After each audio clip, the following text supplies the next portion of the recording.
सड़क बनने से पहले टोल बना दूं, टूटी सड़कों पर टोल लगा दूं, जब चाहूं तब टोल बढ़ा दूं, सबकी गाड़ी में इथेनॉल भरा दूं। नमस्कार दोस्तों, आप सभी का स्वागत है फ्रीडम ऑफ स्पीच 19A में। कभी आपने सोचा है कि हम गाड़ी खरीदते हैं तब रोड टैक्स दे चुके होते हैं, लेकिन हर 30-50 किलोमीटर पर टोल टैक्स क्यों देना पड़ता है? क्या ये जनता की जेब पर डबल वार नहीं है? और इसी बीच गडकरी जी के बेटे की कंपनी 5000% मुनाफा कमा लेती है, जबकि आम आदमी की गाड़ी एथेनॉल मिलावट से 5 साल में कबाड़खाने में पहुंच जाती है। आज मैं आपको दिखाऊंगा कि सिस्टम किस तरह से जनता की जेब काट रहा है और नेताओं की तिजोरी भर रहा है। रूसी तेल आयात किया गया ताकि पेट्रोल सस्ता मिल सके, लेकिन फायदा किसे हुआ?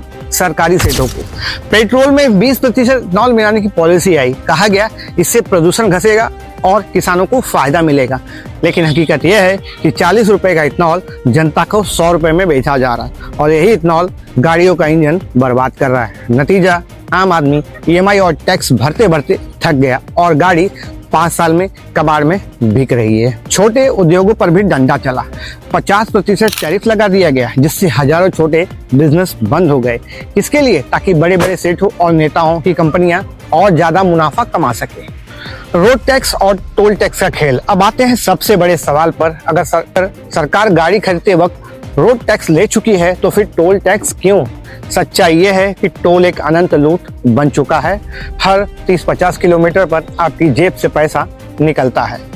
करोड़ों अरबों के प्रोजेक्ट पास होते हैं, लेकिन सड़कें 1 साल भी नहीं टिकती। बारिश होते ही सड़कें झील बन जाती हैं, कहीं पुल गिरता है, कहीं फ्लाईओवर धंस जाता है, और जब हादसा होता है तो जिम्मेदार कहते हैं हमें अफसोस है। बस अगले ही दिन फिर उसी कुर्सी पर बैठकर नए प्रोजेक्ट पास कर दिए जाते हैं।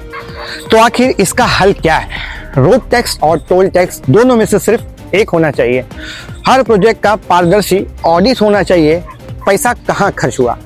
जिन नेताओं या कंपनियों के प्रोजेक्ट में पुल गिरा या धंसा, उन्हें सिर्फ जुर्माना नहीं, आजीवन ब्लैकलिस्ट करना चाहिए। और सबसे जरूरी, जनता को सवाल पूछने होंगे, क्योंकि जब जनता चुप रहती है तो नेता जवाब देना बंद कर देते हैं। यह देश किसी नेता का नहीं है, हम सबका है। सड़क पर गड्ढा सिर्फ मिट्टी का नहीं होता, वो हमारे टैक्स की बर्बादी का प्रतीक होता है। अगर पुल गिरता है तो उसकी जिम्मेदारी सिर्फ इंजीनियर की नहीं, उस पूरे सिस्टम की है जिस पर हमने भरोसा किया।